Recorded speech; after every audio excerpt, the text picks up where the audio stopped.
Bonsoir à vous, Hugo Bernalicis. Bonsoir. Que dites-vous de la relaxe d'Éric Dupond-Moretti ce soir? Qu'est-ce que vous voulez que je vous dise? En fait, en réalité, je m'y attendais. C'est un jugement de complaisance. C'est le principe, le problème de la Cour de justice de la République. Vous le saviez avant, vous? Non, je savais avant, non pas le délibéré. Vous y attendiez. C'est le cas de tous les politiques qui sont passés à la CJR. C'est soit des dispenses de peine, soit des relaxes, soit des peines extrêmement faibles par rapport aux citoyens dans le droit commun. C'est ça la réalité de la Cour de justice de la République. C'est pourquoi, déjà, dans nos programmes politiques précédents, on demandait sa suppression. Relax, 2 condamnations assorties effectivement de dispense de peine, 5 condamnations de prison avec sursis, mais pas de prison ferme. Voilà, c'est ça. Ça, c'est le bilan de la CJR. C'est ça. 40 Mais je les ai auditionnés, vous ans. savez, en 2020, j'étais président d'une commission d'enquête sur les obstacles à l'indépendance de la justice. J'ai auditionné l'ancien président de la CJR, le président de la CJR d'alors, les magistrats de la chambre d'instruction et de la commission des requêtes. C'est monsieur Parlos, l'ancien président de la Cour de justice de la République, qui disait finalement on ne peut pas ne pas soupçonner que tout ça soit des arrangements entre amis. Donc vous contestez une décision de justice ce soir? Oui, je la conteste formellement et je demande même à ce que le procureur général près de la Cour de cassation, M. Heitz, qui était le procureur lors de l'affaire, fasse appel. Je lui demande de faire rappel de la décision, car elle est infondée en droit. Saisir la Cour de cassation. Oui, exactement, de saisir la Cour de cassation. C'est la seule... Ben oui, mais c'est une juridiction un peu bizarre. Et pourquoi je lui demande? Je pourrais dire, les syndicats de magistrats pourraient le faire, par exemple. Mais en fait, les plaignants dans la Cour de justice de la République n'ont aucune place dans le procès. Ils ne sont pas partie civile et ils ne peuvent pas faire appel de la décision. La belle affaire, hein. Et je vais aller plus loin, parce que moi, j'ai vu des choses qui m'ont dérangé, monsieur Achilles, ce matin. J'ai vu votre collègue, pas votre collègue, quel lien vous avez avec elle, mais Madame Saint-Cric, nous expliquer que monsieur Dupond-Moretti allait être relaxé tout à l'heure. Elle expliquait ça ce matin dans le journal de France 2. Donc je vais déposer plainte contre X pour violation du secret du délibéré. Parce que c'est ça dont il s'agit. En plus, ils sont même pas fichus de tenir leur langue. Où voyez-vous jusqu'à aujourd'hui une violation du secret du délibéré? Si l'information fuite avant qu'elle soit rendue. Si à 8h ce matin, je l'apprends de la bouche de Madame Saint-Cric alors que le délibéré est rendu public à 15h, c'est que quelqu'un a violé le secret du délibéré. C'est pas possible autrement. C'est pas possible autrement. Donc à un moment donné, il faut que chacun prenne ses responsabilités. Les collègues parlementaires qui sont là, ils le sont en tant que magistrats. Et ils sont tenus donc au secret. Vous dites, contre X. Bien sûr, contre X, parce que je ne sais pas qui a commis la fuite. Alors je sais que Madame Saint-Cric va souvent dans des dîners à l'Élysée. Est-ce qu'il y a un canal exécutif? Je ne sais pas si c'est le lieu pour accabler notre consoeur Nathalie Saint-Cric. Ah écoutez... Appelez-la, voyez avec elle, mais c'est peut-être pas l'endroit pour essayer de l'accabler. Mais donc sur le principe, vous déposez plainte contre X, ça veut dire quoi? Ça veut dire quand on viole le secret de l'instruction, c'est-à-dire que... Secret du délibéré, non, mais même pas de l'instruction. Oui, mais ça vous dérange pas, par exemple? Quand on voit les affaires qui sont en cours dans différents médias, vous ne portez pas plainte à ce moment-là, vous?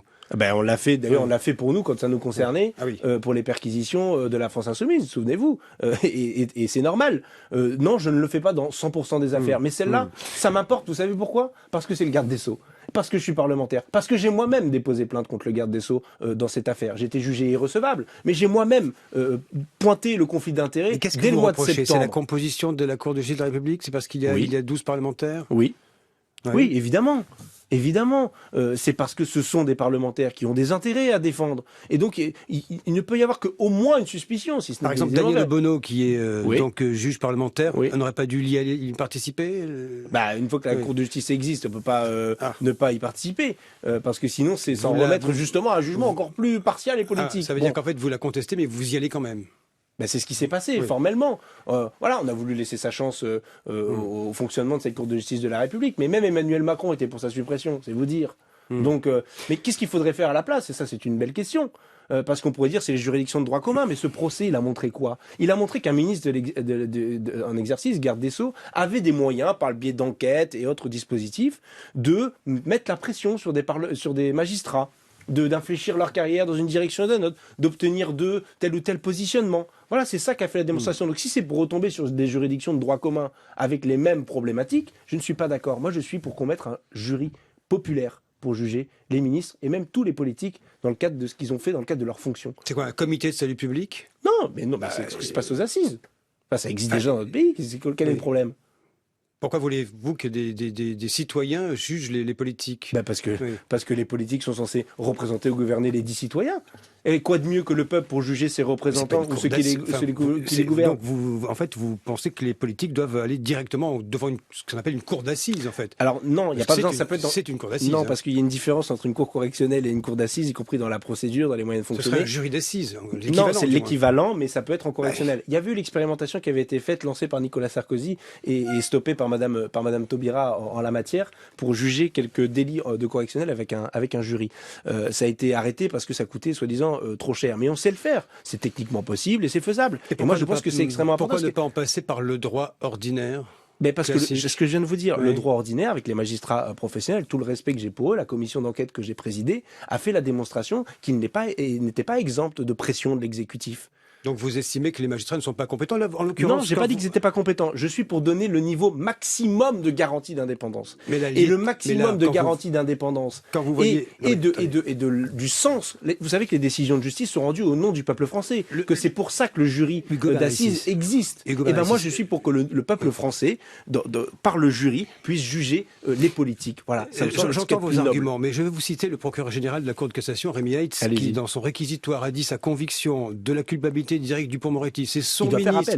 Oui, mais c'est son ministre. Il est devant lui. Oui. Il plaide durement. Il lui dit qu'il a ignoré les alertes, franchi une ligne qu'il n'aurait jamais dû franchir. On va pas dire que c'est un magistrat qui a retenu sa main, quand même. Mais devant son propre ministre en exercice. Je ne suis pas en train de mettre en cause individuellement tel ou tel magistrat. Elle n'est pas si bancale que ça, puisque vous avez des magistrats qui ont pu affronter leur propre ministre. Mais tout n'est pas perdu. Je suis d'accord avec vous. Mais on peut quand même faire mieux, non? Je suis pas là pour des enfants de la CJR, mais j'essaie de comprendre. J'entends bien. Mais moi, je vous dis qu'on n'a pas de garantie suffisante, qu'il faut davantage de garanties. Monsieur Heitz a très bien fait son travail, mais il aurait pu très mal le faire. Il n'y a jamais de garantie suffisante. Il avait la possibilité de très mal le faire. Un jury populaire pour juger du politique, est-ce qu'il est compétent? On peut aller à l'infini. Sachant que vous savez que s'il y avait un jury populaire, monsieur Heitz aurait quand même été là, quand même fait ses réquisitions, parce que le procureur, il est là de toute façon pour faire ses réquisitions dans notre droit. Donc il n'y a pas de sujet sur cet aspect-là. Mais je redis, et vous avez raison, monsieur Heitz a été très dur dans son réquisitoire. Il a fait son travail. Exactement. Mais donc qu'il fasse son travail jusqu'au bout. S'il croit en ses réquisitions, il doit faire appel de la décision. Parce que quand on dit les faits sont établis, mais il n'y a pas d'éléments intentionnels, vous ne savez sans doute pas, parce qu'on n'est pas tout le temps dans les décisions de justice, mais la jurisprudence de la Cour de la cassation, elle est très claire. Il n'y a pas besoin d'éléments intentionnels pour entrer en voie de condamnation pour les prises illégales d'intérêt. Tous les autres jugements dans le pays, les gens ont été condamnés qui ont fait des prises illégales d'intérêt. Ils ont tous été condamnés, élément intentionnel ou pas. Après, l'élément intentionnel, il dit si on est gravement condamné ou pas gravement condamné. Donc, mais là, c'est la relaxe totale. En résumé, en conclusion, Ugo Bernalicis, ce soir... C'est un bras d'honneur à l'idée de justice, la relaxe de Dupond-Moretti. Voilà ce que c'est. C'est un bras d'honneur à l'idée de justice. Un appel, la suppression de la Cour de justice en question, et vous déposez une plainte contre X. Pour violation du secret du délibéré. Merci à vous, Ugo Bernalicis, député La France Insoumise du Nord, d'avoir été l'invité de France Info. Merci.